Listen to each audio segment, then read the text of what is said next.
Goa Organics వారి skin care, hair care, wellness products కోసం AP, తెలంగాణలో డిస్ట్రిబ్యూటర్లు కావాలను వివరాలకు స్క్రీన్ పైన ఉన్న నెంబర్కి కాల్ చేయండి. తెలంగాణలో లోక్సభ ఎన్నికలు ముగిసిన తర్వాత ఆంధ్రప్రదేశ్ కాంగ్రెస్ కమిటీ కొత్త అధ్యక్షుడి నియామకం జరగనుంది. ఈ విషయాన్ని ఇప్పటికే కాంగ్రెస్ హైకమాండ్ ప్రకటించిన విషయం తెలిసిందే. జూన్ నెలాఖరులో లోకల్ బాడీ ఎన్నికలు నిర్వహించనున్నట్టు తెలుస్తోంది. ఆలోగానే కొత్త అధ్యక్షుడిని నియమించే అవకాశం ఉంది. కనుక ముఖ్యమంత్రి రేవంత్ రెడ్డి త్వరలోనే పీసీసీ అధ్యక్ష పదవికి రాజీనామా చేయబోతున్నారు.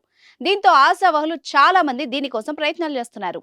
రెడ్డి సామాజిక వర్గానికి చెందిన రేవంత్ ముఖ్యమంత్రిగా కొనసాగుతుండటంతో ఇతర సామాజిక వర్గాలకు పీసీసీ పదవి దక్కే అవకాశం కనబడుతోంది.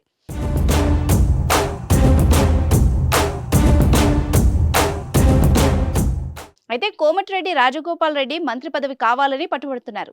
ఆయన సోదరుడు వెంకటరెడ్డి మంత్రిగా ఉండడంతో మంత్రి పదవి దక్కడమే కష్టం అవుతోంది. అయినా పీసీసీ అయినా ఇవ్వాలని పట్టుబట్టే అవకాశం ఉంది. ఎస్సీ, ఎస్టీ సామాజిక వర్గానికి చెందిన వాళ్ళకి ఆ పదవి ఇవ్వాలని భావిస్తే బట్టి విక్రమార్కకు అవకాశం ఉండొచ్చు.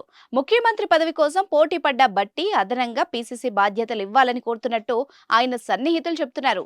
నాగర్ కర్నూలు లోక్సభ సీటు ఆశించిన సంపత్ పేరు కూడా వినబడుతోంది.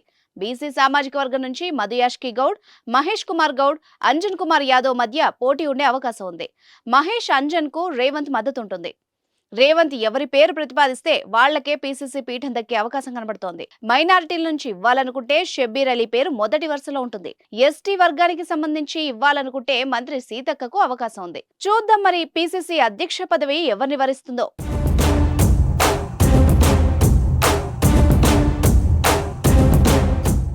సుమన్ టీవీలో మీ పర్సనల్ అండ్ బిజినెస్ ప్రమోషన్స్ కోసం కింది నెంబర్కి కాంటాక్ట్ చేయండి.